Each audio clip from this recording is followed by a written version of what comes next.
Anita Flowe is joining us. Democrat of the Day comes from 17B, and she's kind enough today to talk to us about her campaign. Hi, Anita. Hi, Matt. Thanks for having me. My absolute pleasure. It's been a great week of Democrats, and we're glad to have you on. I got to make a point though. As you told me this the other day. Your name is Anita Flowe. What exactly you are, Dr. Flowe? What did you specialize in with your doctorate? Computational fluid dynamics. With a name like Flowe, well, yeah, well, there you go. Well done. Let's talk a little bit more about your background. Tell us who exactly is Anita Flowe. Well, I have a very loyal and helpful family. My husband is a physician in the area. He does emergency medicine. I have 2 grown children. My son is a heavy equipment operator, and my daughter is also a mechanical engineer, and so I'm proud of them both. We're going into mechanical fields. And I have a grandson who's 3.5 years old and terribly cute. Well, I think at that point, I think that's legally obligated. You have to say that. Yes, I have to say that. and put it on my literature, too. You, of course, 17B, we should tell everyone, this is London, New Spicer, Wilmer area, correct? Right. Mm-hmm. Candioi County.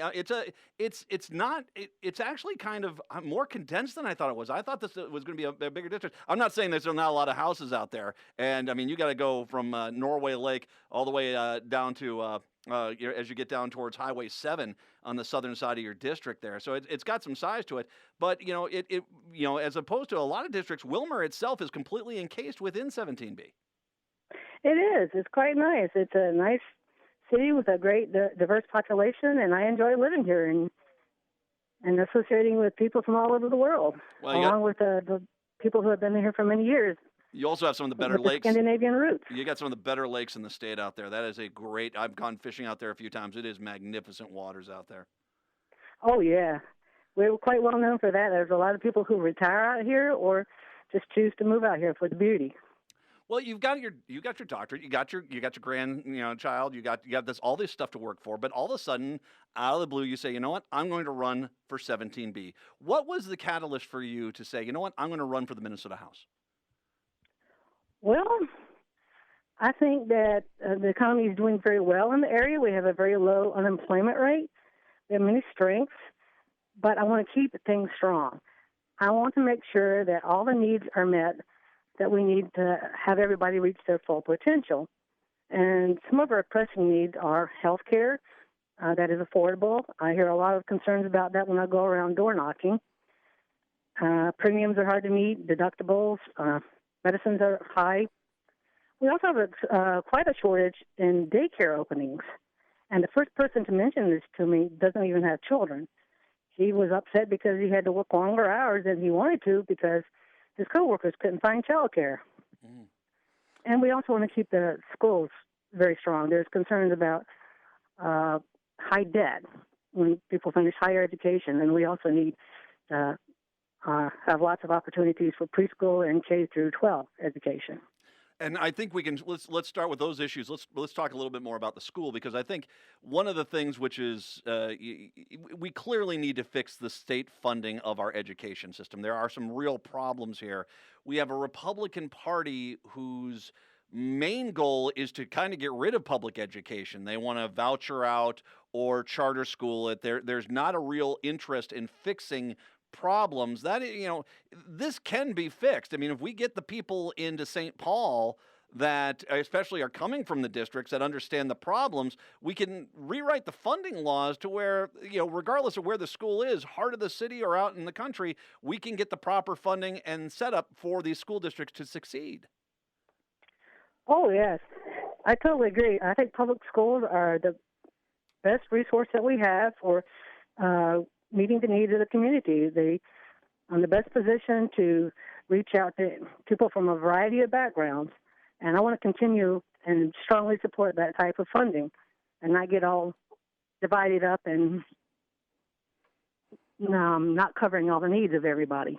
Especially when it's an agenda that's driving that. Healthcare, we've talked to a lot of people, Anita, out in in that are running in more of the rural districts and in the metro districts as well. This is not a you see this is the healthcare is the most universal issue on the table this election cycle. In your district, not only are you seeing in communities like Wilmer and other towns, but also in the rural communities, when a farmer's margins are $26,000, $27,000 a year, healthcare costs that are $27,000 a year as well, that it's not attainable. We really do. I mean, we've had promises for quite a few years that we were going to get cheaper healthcare, more comprehensive healthcare. It has not happened, and the reality is this is not something that we should be messing around with. We should have access to healthcare because it's not the quality. We have the best healthcare in the world. It's the accessibility, which is the issue. Oh, I totally agree. And not only is it priced beyond the means of people like farmers and small business people, it ties up our resources. People who have small businesses aren't free to expand or to drop that day job that gives them the health insurance. It just ties everybody up and leads some people into bankruptcy. It's just not healthy for individuals or the economy. No, and especially when you're a farmer, you're kind of reliant on what kind of conditions you have when it comes to the fields you have. I mean, it's nice to be able to bank on a paycheck, but you don't know what you're going to have, and the financial complexities of the average agricultural family are far beyond what most people experience because most people get that weekly paycheck or monthly paycheck, and when farmers are having to go get other jobs outside of the farm just to have a health insurance coverage and then have to, when they get done with their 40-hour shifts each week, go back and work a farm, there's a problem with the system. Oh, I totally agree. I have so much admiration for farmers. They have to work with such uncertainty with weather and the vagaries of the international market.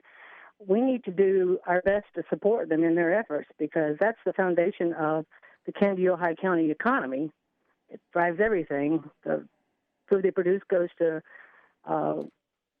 feed poultry and hogs and us. So we definitely need to support them. And those ripples are widespread, as you brought up the international uncertainty that we are living in this world in today, plus the fact the local markets, you want to have those available to you.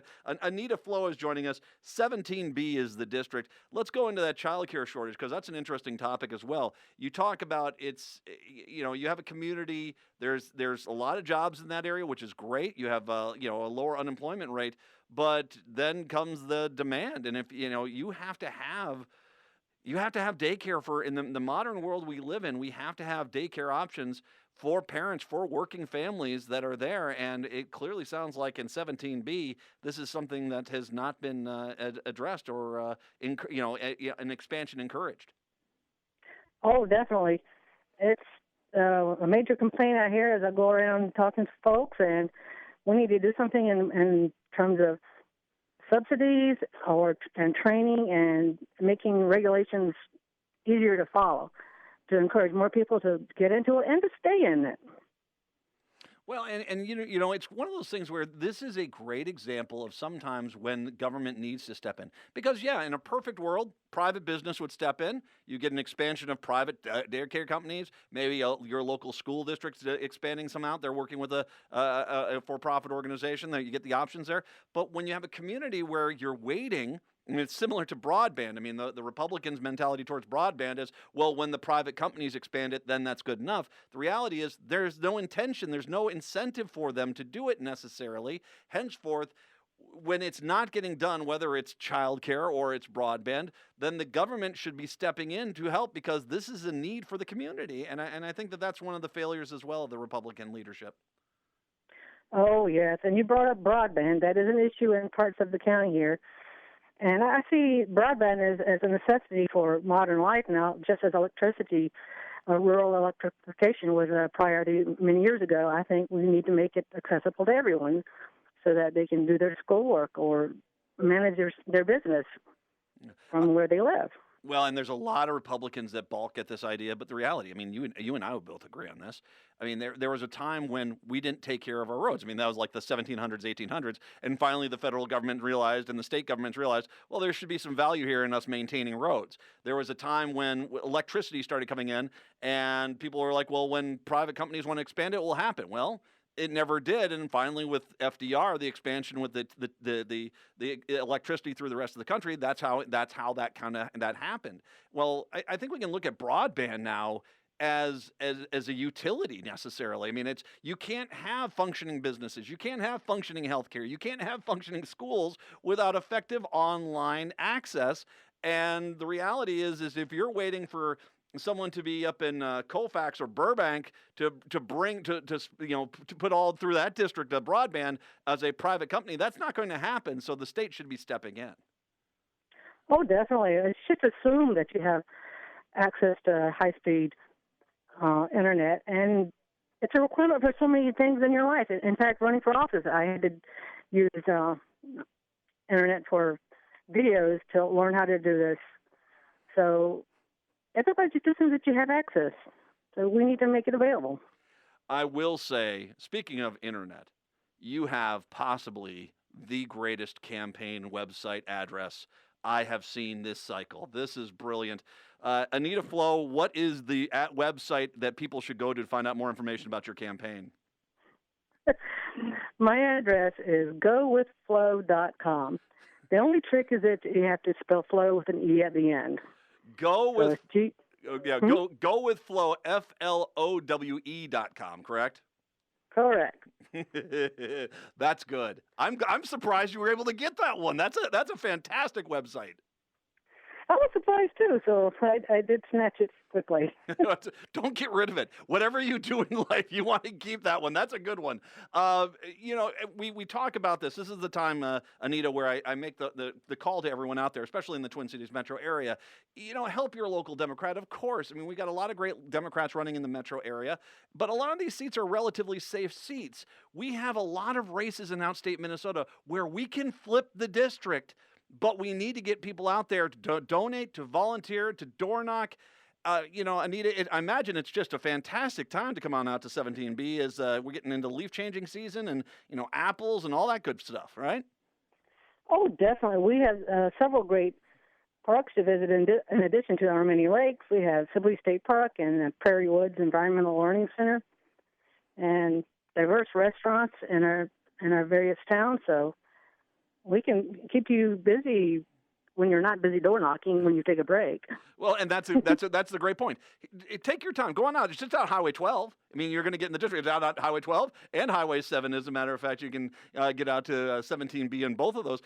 Take your time. Go on out there and spend the weekend. Door knock for Anita. Go to some of the parks. Go out and enjoy some of the local community and have a great weekend. It's a fun way to do it. So once again, gowithflowe.com, GOWITHFLOWE.com. I'll link to everything on social media a little bit later on. And I'm sure you have ways that people can donate and ways for people to get more information in regards to volunteer opportunities. Correct, Anita? Oh, very true. It's all I do these days is campaign. That's the door knocking. I want to hear from you. The door knocking is the important thing. You get out to all the doors in the community. Have you had some success with that? Have you gotten out to most of the community? Oh, yes. I've gotten to many thousands of doors, and it's quite helpful to learn the true needs of the community that way. I really enjoy it. So go on out, help out in 17B, help Anita Flowe win with the Blue Wave in 2018. Democrat of the Day, 17B, Anita Flowe. Anita, an absolute delight chatting with you today. All my best. Enjoy yourself this weekend as we go through fall.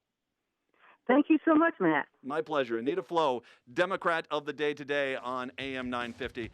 We've got a pair of tickets right now to give away to Seavers Fall Festival. That's right. Caller number 5. Caller 5, 952-946-6205, 952-946-6205. Caller number 5, you got a pair of tickets to Seavers Fall Festival with AM 950.